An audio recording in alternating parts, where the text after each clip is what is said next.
നമസ്തേ, ഏവർക്കും രഞ്ജിനി വിനോദ് ബ്ലോഗിലേക്ക് സ്വാഗതം. ഇന്ന് നമ്മൾ കോഴിക്കോട് ജില്ലയിൽ സ്ഥിതി ചെയ്യുന്ന ഒരു അതിമനോഹരമായ ഒരു ശ്രീകൃഷ്ണ ക്ഷേത്രത്തിന്റെ സമീപത്താണുള്ളത്. തിരുവച്ചിറ ശ്രീകൃഷ്ണ ക്ഷേത്രം. അതിമനോഹരമായ അതിബൃഹത്തായ ഒരു ചിറയാണ് ക്ഷേത്രത്തിന് മുമ്പിലായിട്ട് നിലകൊള്ളുന്നത്. ഭഗവതി നാമങ്ങൾ ഇങ്ങനെ ഇവിടെ ഉച്ചസ്ഥരം ഘോഷിക്കപ്പെടുന്നുണ്ട്. ഈ പ്രപഞ്ചത്തിനെ മുഴുവൻ ആകർഷിച്ചുകൊണ്ട് ആ സച്ചിദാനന്ദ സ്വരൂപൻ പരിലസിക്കുന്ന ഈ പുണ്യഭൂമിയെ കുറിച്ച് നമുക്ക് ആ ഭഗവാന്റെ അനുഗ്രഹത്തോടുകൂടി ഇന്ന് പറഞ്ഞു തുടങ്ങാം.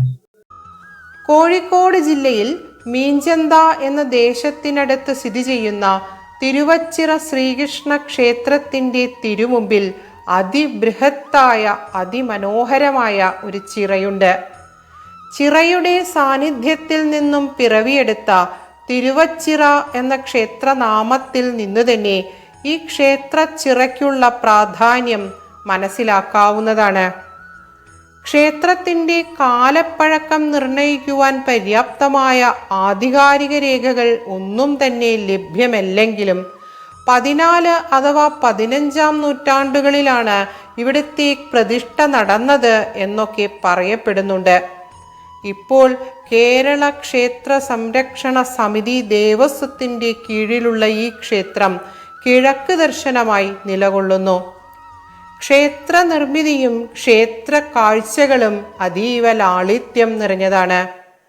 ശ്രീ ഗുരുവായൂരപ്പൻ്റെ പരമഭക്തനായിരുന്ന ഒരു സാമൂതിരി രാജാവ് തനിക്ക് എപ്പോഴും ഭഗവാനെ ദർശിക്കണം എന്ന ചിന്തയിൽ നിന്നാണ് ഈ ക്ഷേത്രം നിർമ്മിച്ച് ഭഗവത് പ്രതിഷ്ഠ നടത്തിയത് എന്നൊക്കെ വാമൊഴികളുണ്ട്. ആൽവൃക്ഷങ്ങളുടെ സാന്നിധ്യമുള്ള ക്ഷേത്രഭൂമിയിൽ ഒരു നില ചതുര ശ്രീകോവിലിലാണ് സച്ചിദാനന്ദ സ്വരൂപനായ ദേവകീ നന്ദനൻ കിഴക്ക് ദർശനമായി പരിലസിക്കുന്നത്. ചതുർഭുജ വിഷ്ണു വിഗ്രഹത്തിൽ പരിലസിക്കുന്ന ഭഗവാന് ഗൗരവഭാവമാണെന്നും പാർത്ഥസാരഥി സങ്കല്പമുണ്ടെന്നുമൊക്കെ വാമൊഴികളുണ്ട്. ലക്ഷ്മി ചൈതന്യം ഭഗവാനോടൊപ്പം അന്തർലീനമാണെന്നും വിശ്വാസങ്ങളുണ്ട്. ഈ അടുത്ത കാലത്ത് നടത്തിയ ദേവപ്രശ്നത്തിൽ നരസിംഹമൂർത്തി ചൈതന്യവും ഈ ഭഗവത് പ്രതിഷ്ഠയ്ക്കുണ്ട് എന്ന് ദൈവജ്ഞന്മാർ പറഞ്ഞുവത്രേ. അതീവ ചൈതന്യ സ്വരൂപനായി ഭക്തജനങ്ങളിൽ കാരുണ്യം ചൊരിഞ്ഞുകൊണ്ട് തൂമന്ദഹാസം പൊഴിച്ചുകൊണ്ട് ശ്രീകൃഷ്ണ ഭഗവാൻ ഈ പുണ്യക്ഷേത്രത്തിൽ പരിലസിക്കുന്നു. ബലിക്കൽപുര, ബലിക്കല്, ചുറ്റമ്പലം, ചെറിയ നാലമ്പലം, നമസ്കാര മണ്ഡപം എന്നിവയെല്ലാം ഇവിടെയുണ്ട്. നാലമ്പലത്തിനകത്ത് ഭൂമിദേവിയും ഗണപതി ഭഗവാനും കിഴക്ക് ദർശനമായി വെവ്വേറെ ശ്രീകോവിലുകളിൽ കുടികൊള്ളുന്നു. നാലമ്പലത്തിന് പുറത്ത് അയ്യപ്പസ്വാമിയും ഭഗവതിയും ഈ ക്ഷേത്രത്തിൽ ഉപദേവതമാരായി പ്രതിഷ്ഠിക്കപ്പെട്ടിരിക്കുന്നു. ഗുരുവായൂർ ക്ഷേത്ര തന്ത്രിമാരായ ചേന്നാസ്മനയ്ക്ക് തന്നെയാണ് ഇവിടെയും താന്ത്രികാധികാരമുള്ളത്. വൃശ്ചികത്തിലെ ഏകാദശി അഥവാ ഗുരുവായൂർ ഏകാദശി 6 ദിവസത്തെ ഏകാദശി മഹോത്സവമായി ഇവിടെ ആഘോഷിക്കപ്പെടുന്നു.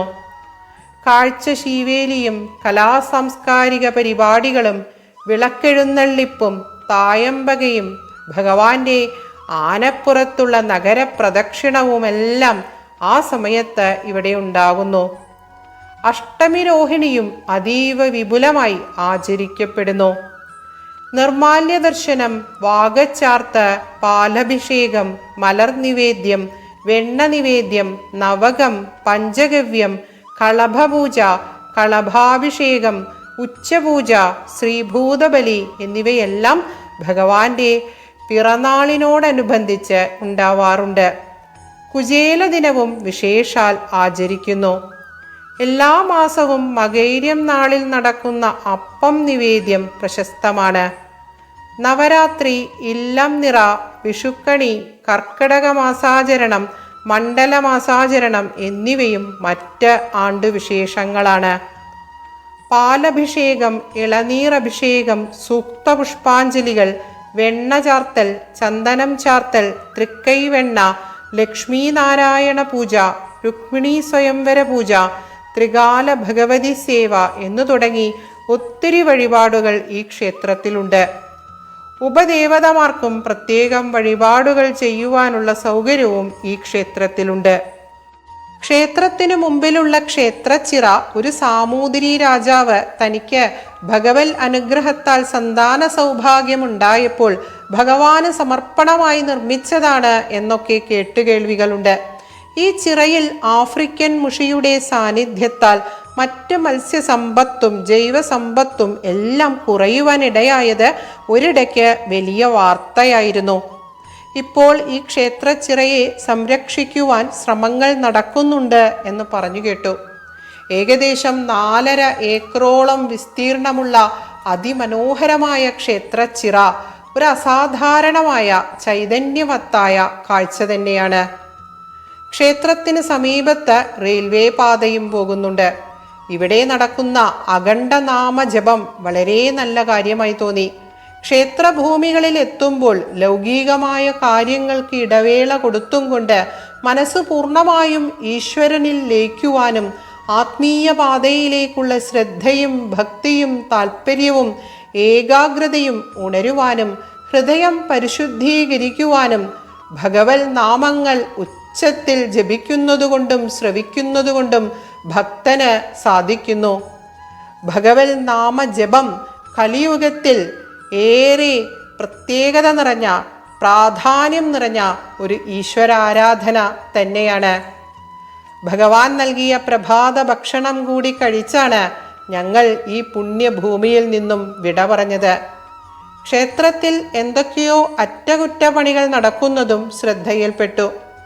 തിരുവച്ചിറയിൽ ദൃഷ്ടി ഊന്നിക്കൊണ്ട് സർവപ്രപഞ്ചത്തെയും തൻ്റെ മുരളീനാദത്താൽ തന്നിലേക്ക് ആകർഷിച്ചുകൊണ്ട് ശ്രീകൃഷ്ണ ഭഗവാൻ പരിലസിക്കുന്ന ഈ കൊച്ചു ക്ഷേത്രം അതിമധുരമാർന്ന ഒരു കൃഷ്ണാനുഭവം തന്നെയാണ് സമ്മാനിച്ചത്. ഉച്ചരിച്ച ഓരോ അക്ഷരവും പ്രാണനേക്കാൾ പ്രിയപ്പെട്ട മാണിക്യ കണ്ണൻ്റെ ആ പൊന്നു തൃപ്പാദങ്ങൾക്ക് അർച്ചനയായി സമർപ്പിക്കുന്നു. തിരുവച്ചിറ വാഴും ശ്രീകൃഷ്ണ ഭഗവാൻ നാം ഏവരെയും അനുഗ്രഹിക്കട്ടെ. തേടി തേടി നടന്ന് കാലടി കഴയ്ക്കട്ടെ, ഭവൽ കീർത്തനം പാടി പാടി വരണ്ടുണങ്ങുകിലുണങ്ങിയിടട്ടെ, ജിഹ്വാഞ്ജലം കൂടെ കൂടെ നടത്തുമർച്ചന തളർത്തിയിടട്ടെ, കൈരണ്ടുമി കൂടാത്മാവു വെടിഞ്ഞിടും വരെ ഹരേ നിന്നെ സ്മരിച്ചാവു ഞാൻ. ശ്രീകൃഷ്ണ ഭക്തി നാൾക്ക് നാൾ വർദ്ധിച്ചു വരട്ടെ. ഭഗവാന്റെ ആ ദിവ്യമംഗള സ്വരൂപം ഹൃദയത്തിൽ എപ്പോഴും എപ്പോഴും പ്രകാശിക്കട്ടെ. ഏവർക്കും സർവമംഗളങ്ങൾ ആശംസിക്കുന്നു. ഓം നമോ ഭഗവതേ വാസുദേവായ.